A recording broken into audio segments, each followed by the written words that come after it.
Assalamualaikum warahmatullahi wabarakatuh, para pemirsa semuanya yang dirahmati oleh Allah Subhanahu wa taala. Jumpa lagi kita dalam serial podcast Komisi Penyiaran Indonesia Aceh, yang insya Allah pada kali ini bersama saya kita akan mendiskusikan tentang pahit getir perjuangan dunia penyiaran di Aceh. Nah, saya Teguh Zuheri, komisioner di Komisi Penyiaran Indonesia Aceh. Insya Allah pada kesempatan yang mulia ini, pada kesempatan yang sangat berharga ini, akan mewawancarai salah seorang pejuang di dunia penyiaran yang sangat tidak asing lagi di kalangan masyarakat Aceh. Karena bukan saja beliau sebagai seorang pejuang di dunia penyiaran, di industri penyiaran, tapi juga seperti kita pahami juga seorang aktivis. Ya, siapa lagi teman-teman semuanya kalau bukan Bang Zulfikar Muhammad. Assalamualaikum Bang Zulfikar. Waalaikumsalam. Gimana kabar Bang? Sehat Bang ya? Alhamdulillah. Alhamdulillah. Terima kasih banyak sudah bersedia memenuhi undangan KPI dalam acara podcast ini. Mudah-mudahan senantiasa kita diberkahi oleh Allah Subhanahu wa taala ya. Amin. Jadi beliau sekarang adalah kepala studio di Radio Prima. Berapa FM Bang? 104,4 FM. Jadi beliau adalah kepala studio di Radio Prima. Nah, pada kesempatan yang baik ini kita akan mendengar gimana sih pengalaman beliau mengurus radio ini. Pasti banyak pahit getir yang dihadapi dalam perjuangan ini, karena seperti kita pahami bahwa dengan perkembangan teknologi sekarang yang sangat pesat sekali, orang yang sudah informasi-informasi itu semuanya di handphone. Nah, bagaimana posisi radio dalam keadaan seperti ini? Nah, jadi kita juga akan dengar gimana perjuangan beliau di Radio Prima ini, program-program yang akan dilakukan. Kemudian juga mungkin terkait dengan urusan-urusan yang dengan pemerintah dalam kaitannya dengan izin perpanjangan dan sebagainya. Nah, baik Bang Zulfikar, saya akan awali dengan pertanyaan. Bisa nggak diceritakan sedikit awal mula kehadiran Radio Prima ini? Ya. Radio Prima ini nama aslinya Radio Prima Karya 70 Rasi Sonia. Jadi radio yang sudah cukup tua untuk Aceh, terutama Banda Aceh. Karena dulu dibangun atau didirikan oleh Pak Hati Johan. Oh iya. Wakil Gubernur Aceh pada masa itu. Jadi sejak 1976 dia sudah berdiri dan ini bagian dari tonggak sejarah penyiaran yang ada di Aceh. Jadi bicara radio Prima ini bicara dua hal gendangnya. Jadi fungsi penyiaran sebagai kendali arus informasi untuk masyarakat, juga bagian dari upaya menjaga sejarah bagaimana radio di masa lalu itu melakukan aktivitas-aktivitas, melakukan kegiatan-kegiatan yang meneruskan informasi-informasi yang ada di pemerintah. Oh, jadi dulu memang fungsi Radio Prima ini dia bisa sebagai saluran suara pemerintah kepada masyarakat ya? Ya, bahkan dia pada saat konflik memang sangat menjadi arus di masyarakat sebagai radio pemberitaan terkait berbagai peristiwa-peristiwa yang terjadi di Aceh pada saat itu. Dan dulu sangat banyak pendengarnya pastinya ya, ketika belum terlalu berkembang teknologi seperti sekarang ya? Benar. Jadi memang dia sampai sekarang kita masih mempertahankan genre anak mudanya. Jadi kalau anak muda pada saat 90-an dan 80-an itu pasti kenal Radio Prima, tapi sekarang sudah jadi bapak-bapak, gitu. Sudah 40. Berarti orang tua sekarang pasti udah pernah dengar Radio Prima dulu ya? Sudah pernah. Ya, luar biasa sekali. Saya baru tahu juga ini ternyata Radio Prima Since berapa tadi? Sejak berapa? Sejak 1976. 1976. Dan dia Rasi Sonia dulu kan kita yang paling terkenal itu di gelombang AM, bukan di FM. Nah, pada perubahan-perubahan frekuensi inilah kemudian Radio Prima masuk ke FM. Oh iya. Jadi sekarang kan kalau hal-hal yang sudah lama sekali ditulis dia jadi merek Since 19 berapa gitu kan. Mungkin bisa dibuat juga nanti ya, sehingga orang tidak berpikir ini radio yang baru padahal sudah lama sekali. Betul. Baik, kembali ke Bang Zulfikar. Bang Zulfikar sendiri sejak berapa lama sudah bergabung di Radio Prima ini? Ya, saya 3 tahun terakhir ini, 3 tahun karena memang secara kondisional Radio Prima sendiri dia pernah nonaktif. Oh, pernah nonaktif. Pernah nonaktif dari udara karena berbagai kendala. Pahit getir tadi. Jadi memang sampai hari ini satu yang memang untuk di dunia penyiaran terutama radio itu peralatan yang paling berat ya. Memang sangat mahal masih. Oh, gitu ya? Karena standingnya itu di Eropa, di gitu. luar negeri, radio itu tetap menjadi arus utama informasinya pemerintah. Di samping dia mengendalikan visual, dia juga mengendalikan audio sebagai arus informasi. Karena apa? Audio di radio itu bisa diulang-ulang. Hingga masyarakat yang tidak punya kesempatan menonton atau mendengar tadi, dia tetap bisa menikmati lagi. Luar biasa sekali ya. Berarti alat-alat untuk bendera radio lumayan ya, berat ya untuk beli ya. Lumayan. Jadi Prima di start up pelan-pelan, diperbaiki alat-alatnya, walaupun banyak juga masih alat-alat dahulu kala, kira-kira gitu. Dan itu tetap kita rawat sebagai miniatur radio di masa itu. Pada masa depan akan ketahuan teknologi inilah yang digunakan di masa lalu. Ya, jadi pelajaran generasi kemudian. Jadi dia akan jadi museum penyiaran, museum arus informasi pada lalu. Ya. Dan tadi katanya pernah sempat nonaktif Radio Prima ini, itu berapa lama? Hampir 2 tahun gitu. Kenapa kira-kira jadi nonaktif? Pahit getir apa yang dirasakan? Ya, persoalan pengelolaan satu, manajerial, kedua itu persoalan perawatannya. Baik isi studio, ruang mesin, istilah kita itu ruang mesin. Di sana banyak alat, power supply dan lain-lain, antena dan lain-lain. Habis itu kalau kita di cuaca ekstrim seperti Aceh yang kencang anginnya, itu sebentar-bentar memang harus dilakukan penyetelan ulang karena dia akan terganggu gelombang. Jadi beda AM dia kan gelombang yang bisa merambat sampai ke ketinggian atau gunung-gunung lain, dia tidak terhalang. Tapi karena FM ini gelombang datar, dia begitu mentok dengan pohon, dengan apa, dia akan hilang. Jadi ada adaptasi teknologi yang memang harus kita rawat terus, hingga kemudian si pendengar atau masyarakat yang menantikan informasi, hiburan, juga hal-hal lain dari radio itu bisa dapat menikmati dengan sempurna. Dan sekarang berarti setelah sempat tidak aktif beberapa tahun, alhamdulillah sekarang sudah aktif kembali ya. Sudah berapa lama nih aktif nih? Ini sejak 3 tahun terakhir nih sudah aktif. Iya, berarti ya. Karena memang dia tantangan di radio ini, karena ini kita menggunakan alat indera yang pertama sekali digunakan oleh manusia, yaitu telinga.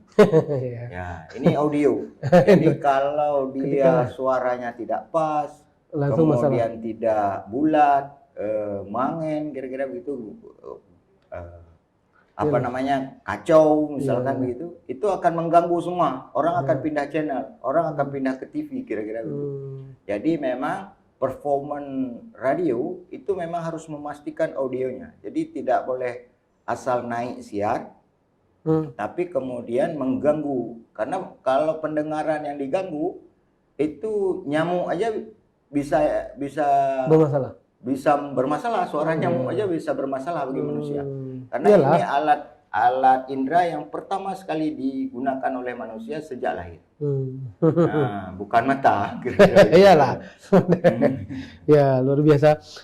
Terus ini kan kita sekarang di dunia dengan perkembangan teknologi yang sangat cepat ini, di mana banyak orang yang jadikan Android mereka sebagai sumber informasi utama ya kan.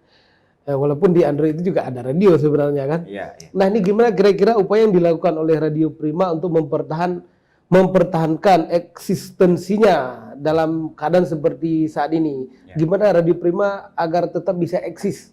Ini Ya. apa kira-kira yang sudah dilakukan atau yang akan dilakukan? Ya. Ini maaf kalau terlalu ini. Ya. Ya, silakan. Nah, tantangan di era globalisasi informasi yang cukup kuat, kemudian di jaringan yang cukup tinggi seperti ini, kompetensi jaringan yang cukup tinggi ini, radio memang harus sangat inovatif ya, harus sangat kreatif.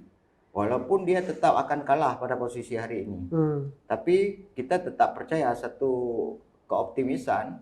Teknologi itu akan berhenti dia, sinyal nirkabel ini pada satu titik dia kalau terganggu kita harus kembali ke sinyal konvensional, sinyal pemancar istilahnya.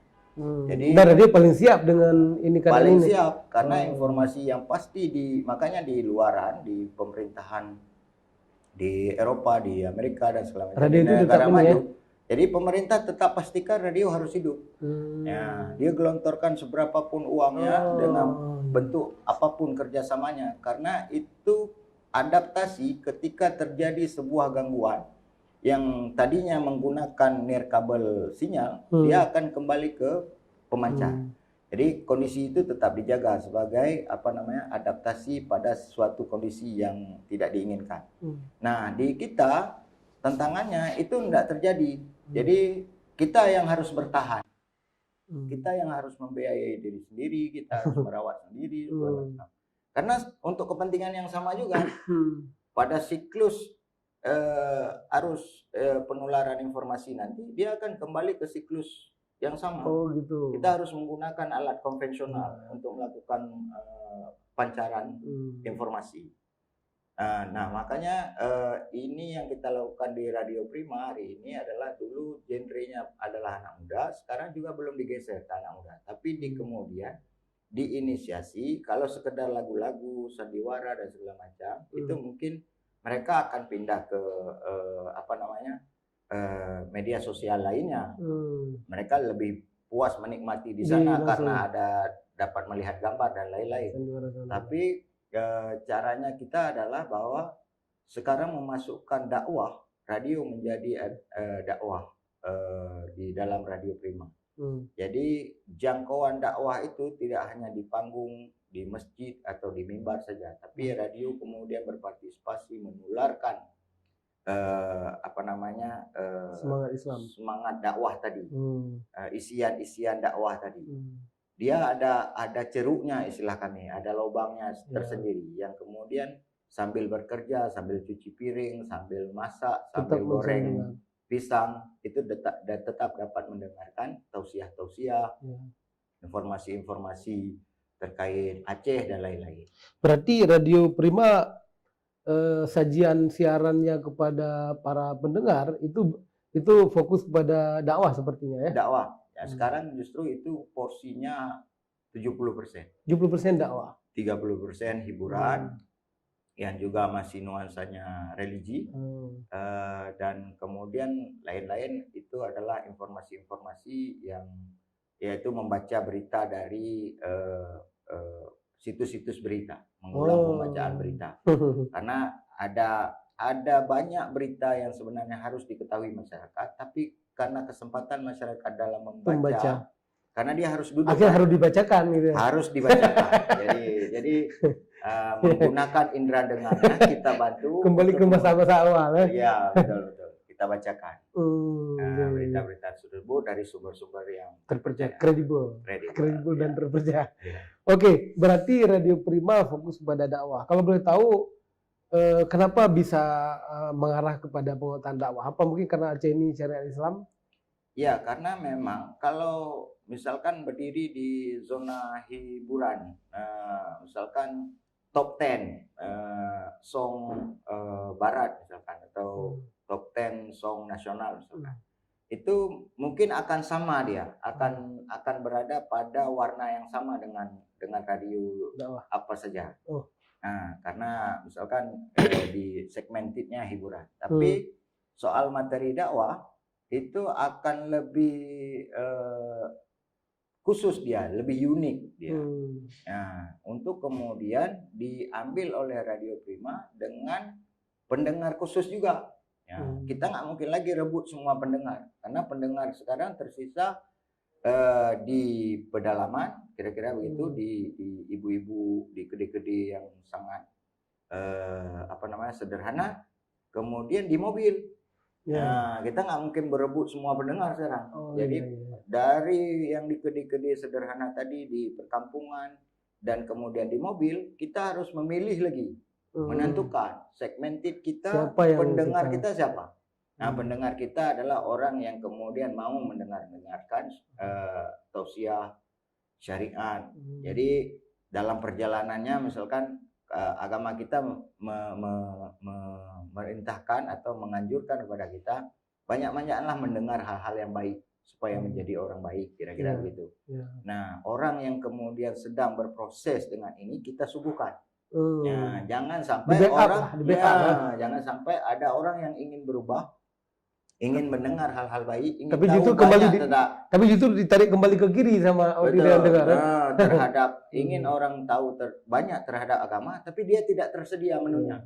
Sama seperti kita masuk warung makan yang kemudian tidak menyediakan menu yang sedang kita selerai. Nah, gitu. Jadi memang betul ya, kadang-kala ada orang yang dia hari-harinya dia butuh motivasi Islam, kan dia pingin posisi dia memang dia harus ada nasihat ke dia ya. Betul. Jangan sampai ketika dia sedang butuh seperti ini justru tidak ada, atau bahkan justru sebaliknya yang dia dapatkan justru arahan untuk terus dalam kehancuran, kelalaian dan sebagainya ya. Jadi mungkin ini filosofinya sehingga Radio Prima memilih untuk mengambil segmen dakwah ya, luar biasa sekali. Oke, kemudian terkait dengan program siarannya, apa saja program-program yang dilakukan dalam siaran dakwah ini? Bisa diceritakan? Yang harian itu mulai dari pagi kita tahsin.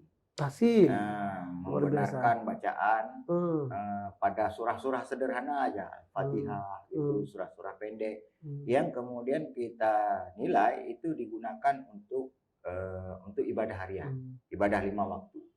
Nah, kemudian nanti di jam 2 ada tajwid yang rutin ya. Nah, nanti diselang dari tahsin selama 1 jam, kemudian diselang dengan hiburan, kemudian ada tausiah pendek yang sengaja kita desain. Misalkan dia nggak boleh lama tausiah tuh, karena pendengar nih nggak terbiasa mendengar lama. Kalau di audio, di pemirsa radio, dia jadi cukup 1-2 menit.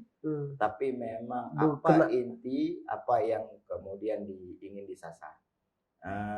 Dan sampai nanti sore menjelang maghrib nanti kita take beberapa tausiah panjang, pengajian. Sekarang jauh lebih mudah radio. Misalkan kita hanya harus minta izin ke panitia, misalkan Abu Mudi sedang melakukan pengajian, Abu Tumin sedang melakukan pengajian, Ayah Sob sedang melakukan pengajian yang disiarkan langsung melalui Facebook. Itu audionya kita take, kemudian kita siarkan. Bisa ya? Bisa. Nah, sering seperti itu. Nah, di set malam. Jadi simbiosis mutualisme ya. Di sana jalan, di sini bisa ngambil. Betul. Jadi semua Facebook itu kita pantau, mana siaran langsung dakwah itu memang kita siarkan langsung lagi, sehingga masyarakat merasa dia mendapatkan informasi langsung.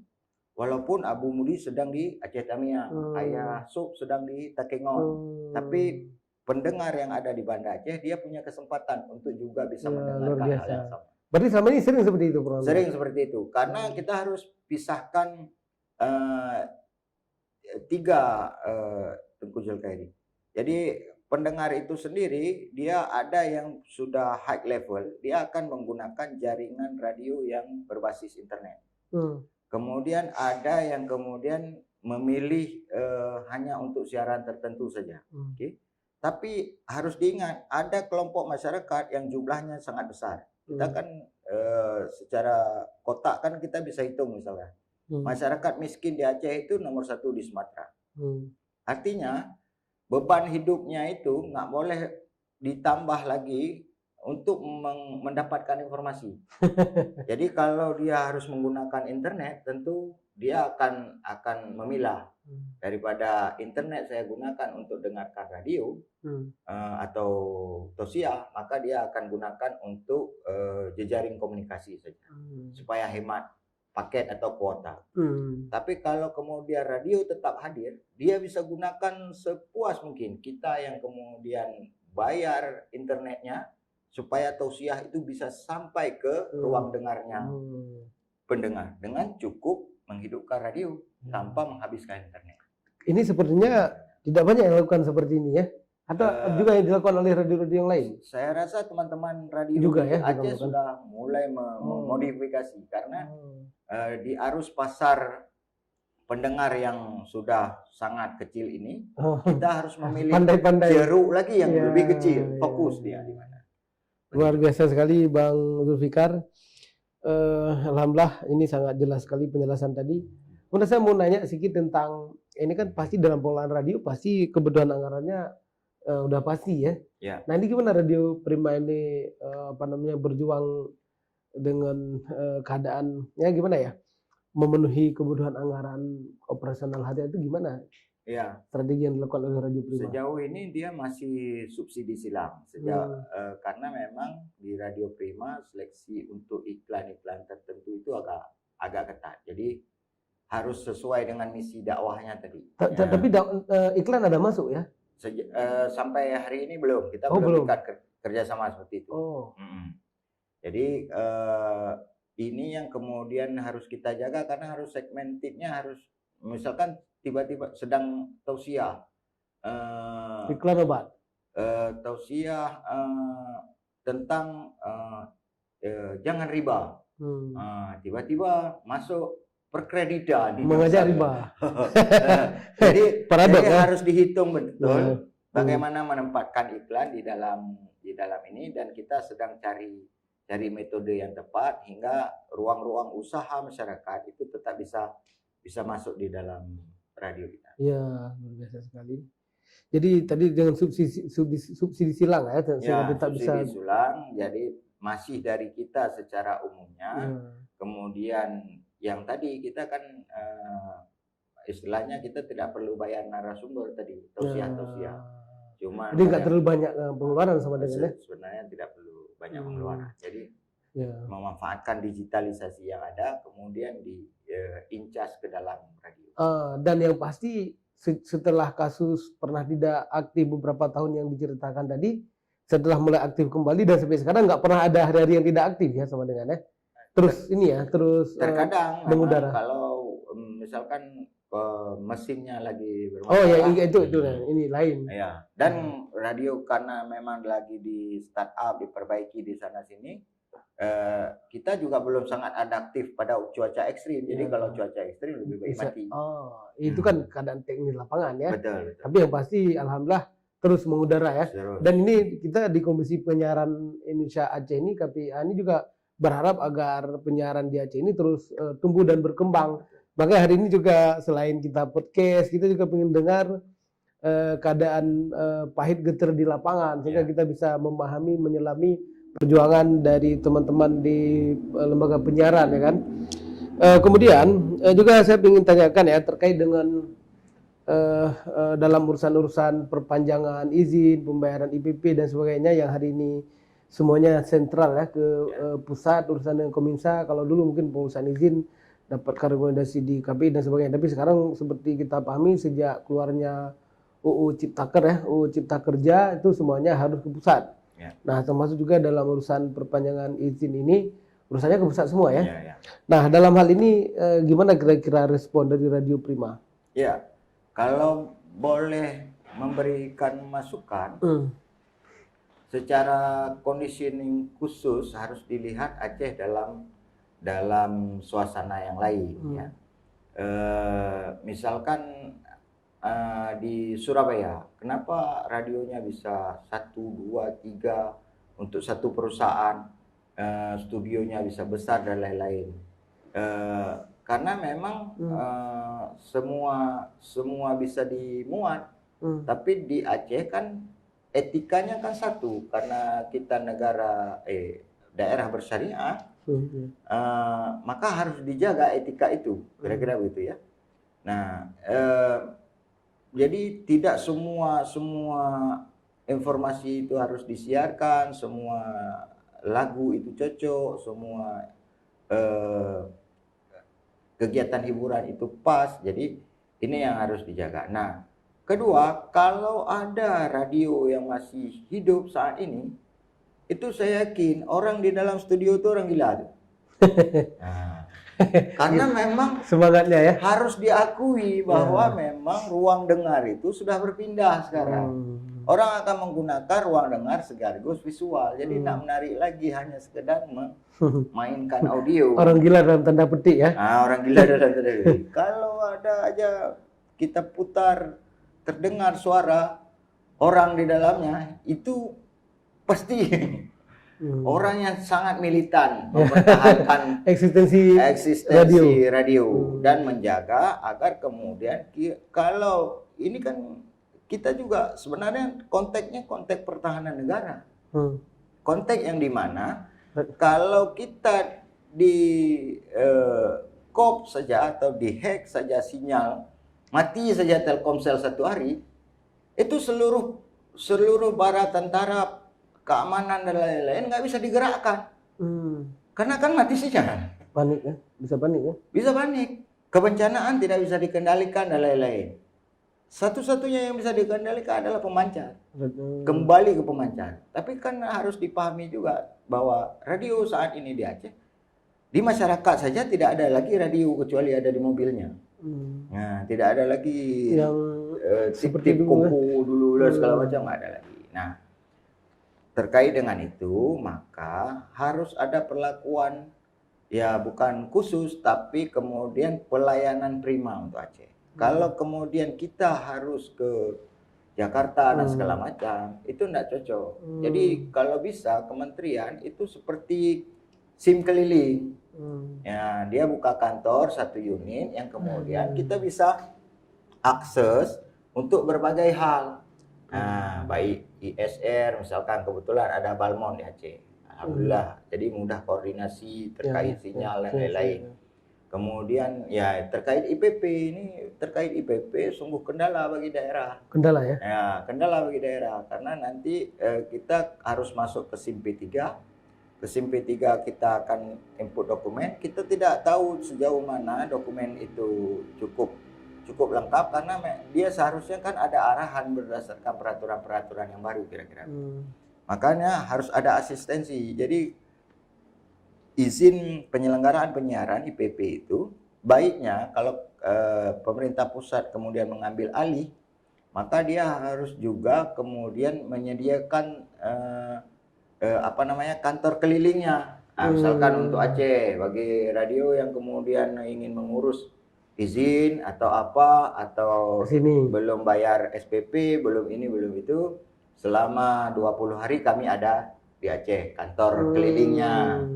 Jadi SIM P3 pun kalau bermasalah, kehilangan password dan segala macam itu dapat ditangani dengan baik. Intinya jangan sudah keadaan di lapangan yang penuh dengan pahit getir perjuangan, ditambah lagi dengan proses di sana yang juga penuh dengan pahit getir dan perjuangan. Iya, karena radio ini kan bayar, ISR-nya bayar, SPP-nya bayar per tahun, ya kan. Nah, jadi bagian dari pendapatan negara juga, walaupun getir kali, yang pendapatan negara tak kita store. Ya kan? Daripada radionya mati, kira-kira gitu kan. Nah, jadi pendapatan negara tetap ada dari radio. Padahal radio belum tentu ada pendapatan tadi. Padahal radio belum tentu ada pendapatan.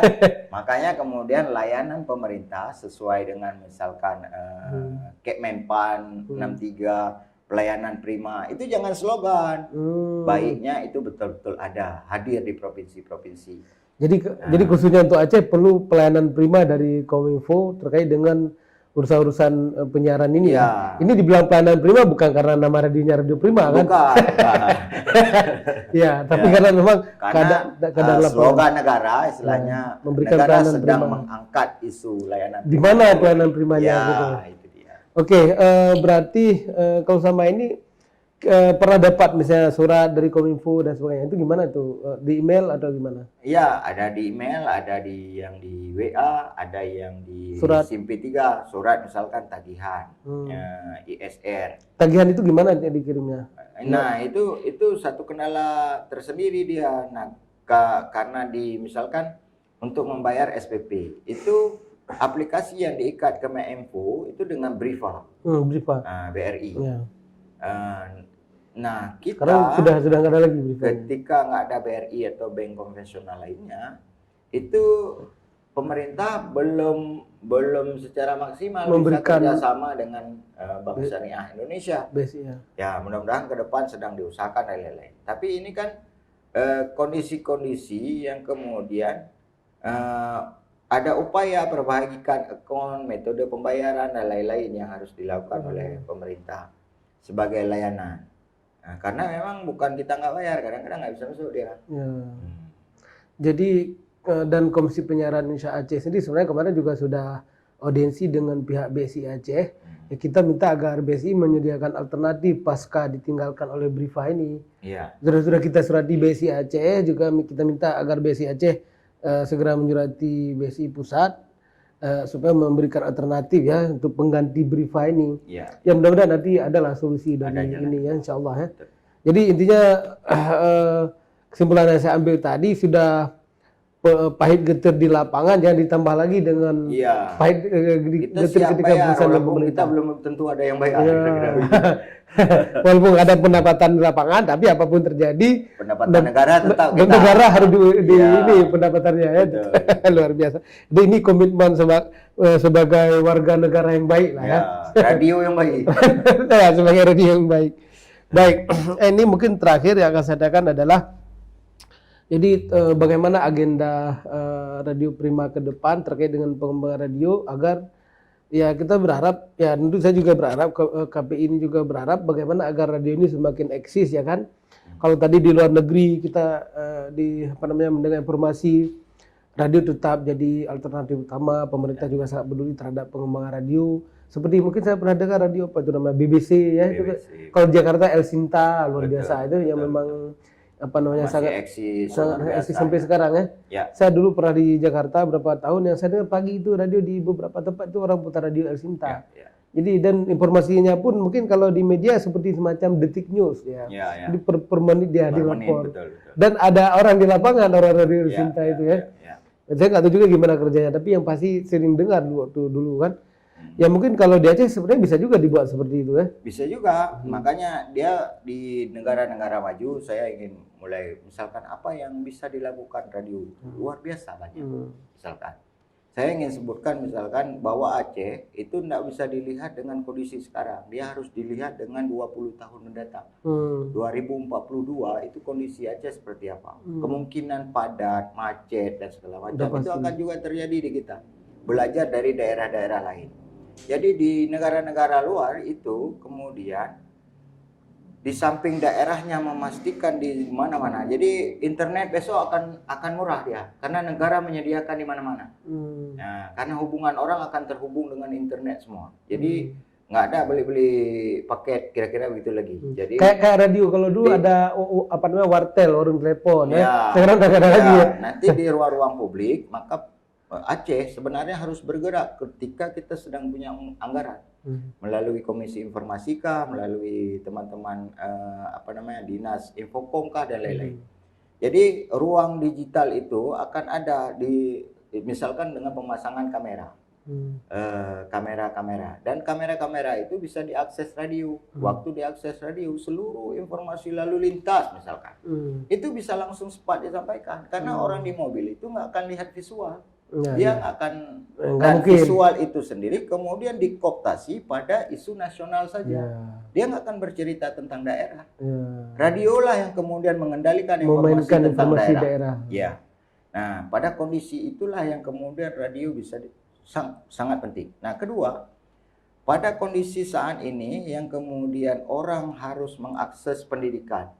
Di saat kita belajar dari pandemi, di saat orang kemudian rumah harus lockdown, maka orang tua akan sangat kesulitan kemudian dengan menambah biaya pengeluarannya harus mengakses internet, voucher segala macam, membimbing dan segala macam. Sedangkan sederhananya itu seluruh murid itu bisa dikendalikan dengan satu radionya.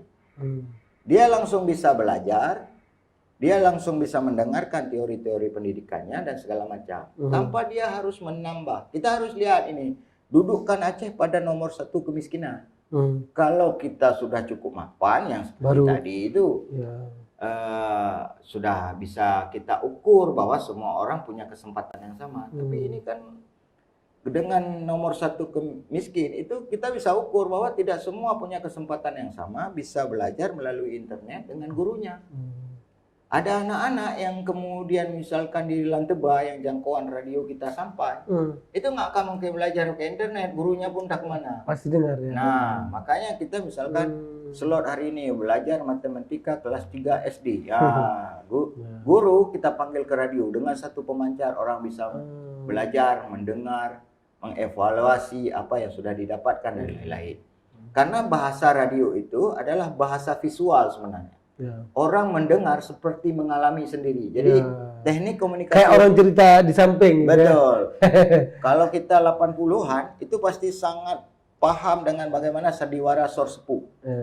Nini pelet. Seakan-akan Nini pelet itu betul-betul ada depan mata. Kira-kira gitu. Waktu pulang ke rumah takut di jalan. Arya Kamandanu itu betul-betul sakti dengan vokal suaranya. Karena kalau dia tengok orangnya kecil, kurus begitu kan. Jadi Mantili itu betul-betul cantik. Gitu. Begitulah kemampuan komunikasi radio yang sebenarnya itu adalah karya terbesar dari budaya kita. Bahasa yang dapat menggambarkan, bahasa yang dapat mendeskripsikan apa yang sebenarnya sedang terjadi, bagaimana itu bentuknya, apa yang bisa kita lakukan. Itulah kemampuan bahasa dan budaya kita. Tapi kalau kita bermanja dengan visual, anak akan pasif dia. Begitu lihat YouTube, dia akan pasif melihat, mengamati saja. Tapi dia tidak punya karya bahasa. Enggak diajak berpikir dia ya. Dia nggak akan bisa menggunakannya, walaupun dia banyak tahu hal. Kayak dia tidak merasa terjangkau dengan yang dilihat itu. Betul. Dia tahu banyak hal. Dia tahu cara buat turbin pesawat terbang, tapi dia tidak akan bisa menjelaskan bagaimana turbin itu bisa bekerja. Jadi kita kalau istilah sekarang itu adalah putus komunikasi, kemampuan berbahasa, kemampuan berdiksi. Hingga muncullah anak-anak yang kemudian punya kata-kata sepotong-sepotong dan itu terlihat kasar, terlihat tidak beradab dan segala macam. Padahal dia tidak pernah melatih lagi ruang komunikasi pertamanya dan kemudian dia keluarkan. Nah, waktu kita perdengarkan Papa atau Allahu Akbar, dia keluarkan dari mulutnya, dia sebenarnya belajar dari kuping dan keluar ke mulut, bukan dari mata keluar ke mulut. Karena mata dia nggak bisa keluarkan di mulut, dia hanya bisa tahu saja. Ada tuh raksasa, gambarkan raksasa tuh dalam diksi, dalam kata-kata. Itu pasti macet di generasi kita yang masa depan, karena budaya bahasanya yang kemudian tertinggal. Jadi inilah kepiawaian radio istilahnya. Yang mesti terus dan dia tidak boleh hilang. Dia sama seperti bagaimana pemerintah sangat serius menjaga pustaka. Maka pemerintah seharusnya menjaga radio. Sama menjaga radio. Dan Radio Prima siap untuk menghadapi pahit getir perjuangan untuk tetap eksis di masa depan. Siap. Karena memang kalau tidak, yang akan loss adalah satu generasi yang tidak bisa mengartikulasi apa yang dibilangnya. Jadi kadang-kadang anak-anak menyampaikan yang dimaksud A, kita jadi memahami B, karena memang artikulasi dari apa yang dia sampaikan dia tidak pernah dengar. Kekayaan bahasa Melayu atau bahasa Indonesia itu dia tidak pernah dengar. Dan berbeda, seperti bilang tadi, berbeda ketika dia dengar di audio dengan visual itu berbeda. Pengaruhnya ya. Berbeda.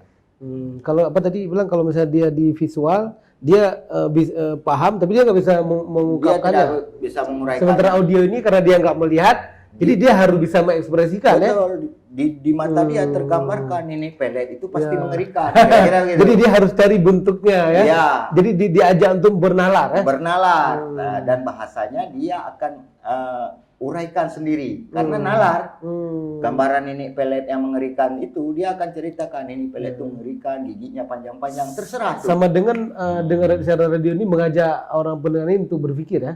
Berpikir dan kemudian berdialog dengan baik karena ketika tata cara berbahasa, tata cara berbicara, kita mau tekan pakai kampus komunikasi itu nggak akan terjadi.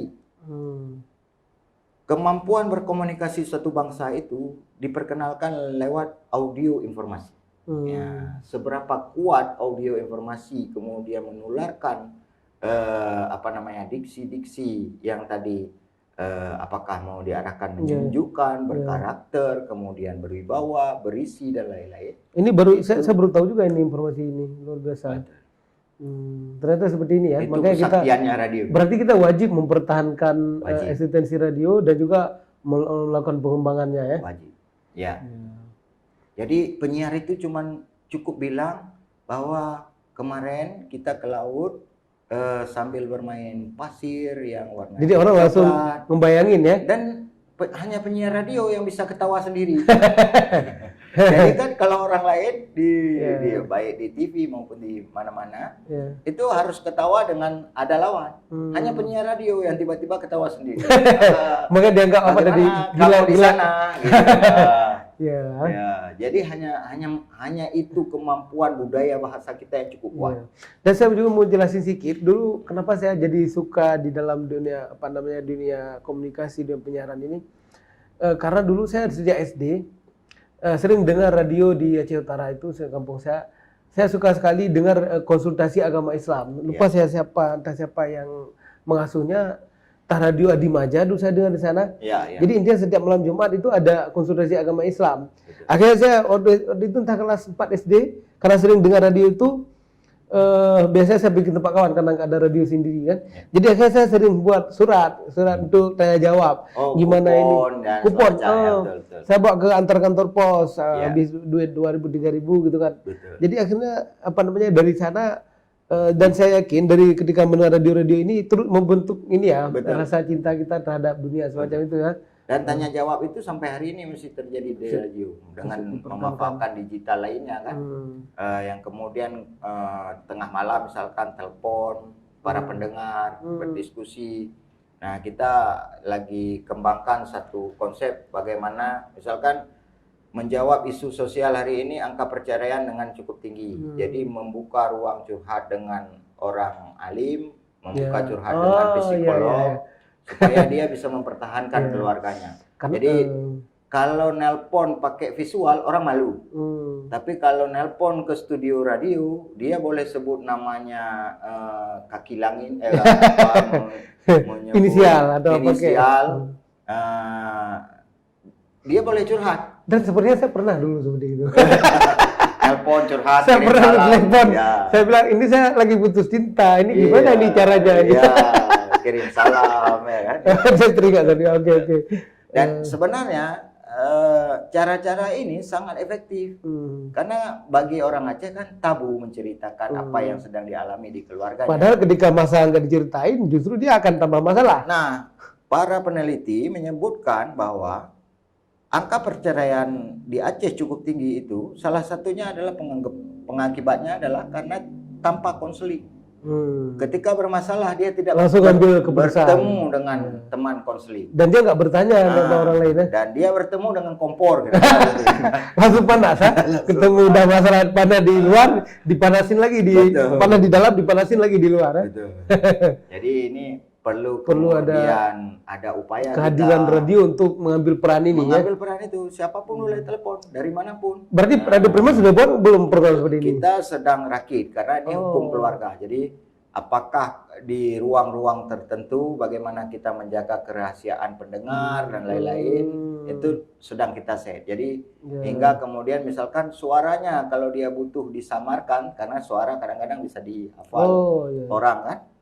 Butuh dirubah sedikit itu hanya di audio yang bisa kerja Atau ini tuh. dibacakan di WA, Iya, boleh dibacakan dibacakan. sama Itu sedang kita susun penyiar. formatnya. Pokoknya macam cara bisa diolah. Tujuannya ya itu tadi, bahwa harus ada konsultasi keluarga. Keluarga muslim ini bukan keluarga yang sebentar-bentar ribut. Ya. Tapi peran radio juga harus ambil ke sana.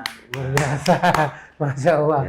Luar biasa Bang Zulfikar, mudah-mudahan bisa ini, saya mendukung tadi, mudah-mudahan segera lahir program-program semacam itu ya, dan alhamdulillah kita di Aceh banyak ya orang-orang yang pakar bisa memberikan konseling terhadap persoalan-persoalan seperti itu ya, baik dari kalangan ulama daerah maupun juga ulama kampus. Ya. Baik para pendengar semuanya, kita sudah berada di sesi akhir dan ini sudah hampir 1 jam kita Bang Zulfikar, nggak terasa ya, dari tadi rencana 15 menit ternyata sudah hampir 4 kali 15 menit.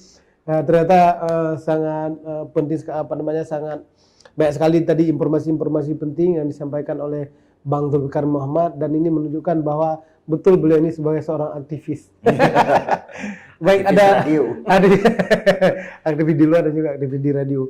Ada yang terakhir ada mau disampaikan Bang Zulfikar sebelum kita tutup? Ya, saya kira mungkin kami tidak bisa juga bisa bekerja maksimal radio-radio di Aceh, di seluruh Aceh tanpa dukungan dari pemerintah, pemerintah daerah. Jadi mungkin ini yang perlu kita pikirkan, bagaimana kemudian pemodelannya, hingga sebenarnya banyak niat baik yang ingin dilakukan oleh pemerintah. Karena tidak ada yang menjadi corong penyampaiannya, mungkin itu yang kemudian bisa berakibat pada informasi hoax dan lain-lain. Dan mari saya berharap kita bisa bersama sinergi untuk kemudian mendorong informasi itu lebih kuat ke masyarakat, informasi positif baik terkait dengan agama, syariat dan juga pembangunan, hingga kemudian tertata masyarakat yang kita sebut-sebut madani itu ada bentuknya. Ya, jadi itu sangat tergantung seberapa kuat kita melakukan dorongan informasi kepada masyarakat, dan radio selalu bersedia di area itu. Ya, dan memang dia spesifik di bagian itu ya, khususnya ya. Masya Allah, luar biasa sekali. Ini bukan sekedar informasi, tapi juga tentang visi peradaban yang ingin dibangun oleh Radio Prima, dan juga insya Allah mudah-mudahan radio-radio yang lain juga. Mudah-mudahan nanti kita bisa ngopi dulu juga dengan radio-radio yang lain Bang Zulfikar. Nanti akan kami berikan waktu berikan informasi lanjutannya. Baik para pendengar semuanya, kita sudah berada di sesi terakhir. Terima kasih banyak sudah mau menonton podcast Ruang Siar KPI Aceh ini. Mudah-mudahan bermanfaat bagi kita semuanya. Saya tutup dengan billahi taufik wal hidayah. Assalamualaikum warahmatullahi wabarakatuh. Waalaikumsalam.